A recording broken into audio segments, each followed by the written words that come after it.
Data capture is important, building on what I said before, because it gives me a clear picture against my KPIs. So if I've got my strategy and I've got my key KPIs, for example, KPI number 3 for me is sustainability of the organization. So a great example of that would be that we've just sent out a survey to previous donors. I need to know what data do I have there? How often have those people given? What's their average donation, and so forth. So when we then surveyed them, and then we then got a response back, a 68% increase in our potential bequest pipeline. Wow. That's amazing, right? It's That's been unreal. incredibly successful. So why was it successful? Because it was targeted because of data.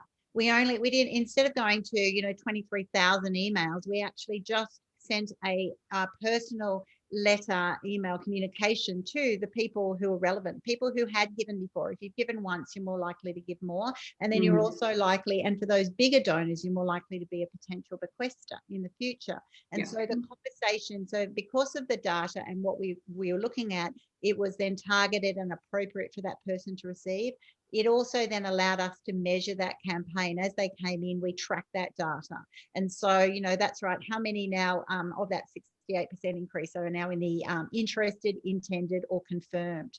We had like at least 15, 18 confirmed. Well, that's a huge confidence for our organisation to know that is in the pipeline. It might not be realised for 10 to 15 years, but that is a lot of security. So that's a great example. Another example is on me demonstrating my message. Our KPI number 2 is all about making sure that we make a difference for people that we serve. If we're an eye health charity and we are trying to find the people who are undiagnosed and then also support the people who are diagnosed, it's a very detect and defeat strategy.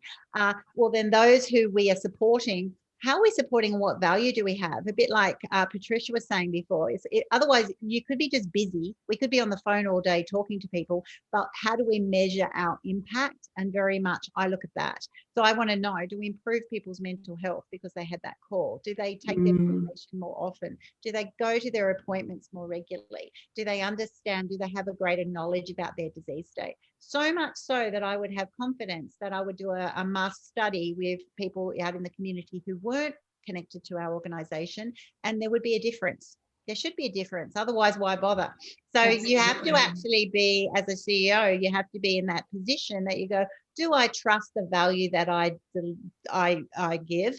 And am I happy to demonstrate that with data? Because that's what should lead your annual reports, that you have a certain amount of, evidence of percentage who are thrilled with their service, a percentage who are now taking their medications. If I can get people with glaucoma, for example, to be 80% adherent to their medication when the national average is 50, well, that's a phenomenal value, which will then spring onto all those other things, such as getting grants, getting other sponsorship, corporate sponsorship, because we demonstrate our value. Yes, exactly. And I think, so my next question to you, Annie, was going to be, how do you use that data to communicate an empowering story? But you've really already telling us, like it's amazing. It's communicating that value and people connecting with it. Yeah, well, it's using that, and then probably the extension of the survey with the donors to become bequesters. Exactly that. Then we then put back to what do we do with those people who responded to that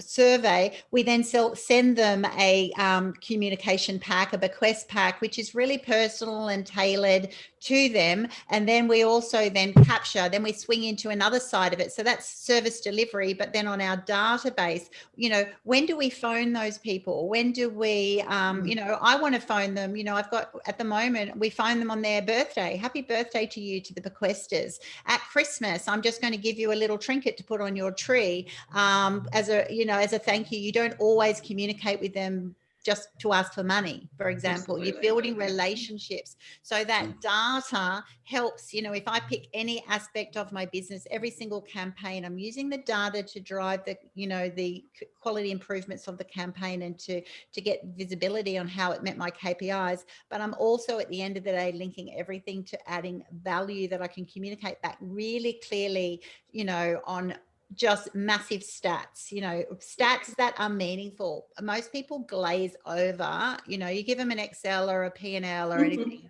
just like blah, right? And fair enough, because I want to know that, you know, this mum who had a child diagnosed with this disease had this service and she felt this percent thrilled of the service, and that she recommended it to this, and she went back and she told her doctor, because we're all about saving sight and improving people's quality of life.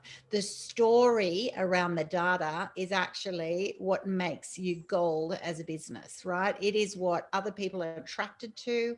It's what people will donate towards. It's where they actually, not just that you're prettier and more popular, you actually seriously will add more value, because when you get more support and engagement in your business, whatever it is, you'll be able to then serve more. And that's what we're all about, you know, in this industry, is actually we're heart driven for purpose. Yeah. And so we are able to do more. So I have no problem with, you know, I want to use that data to get as much money as I can, to get as much value as I can, because then I can then give back to the people that we serve.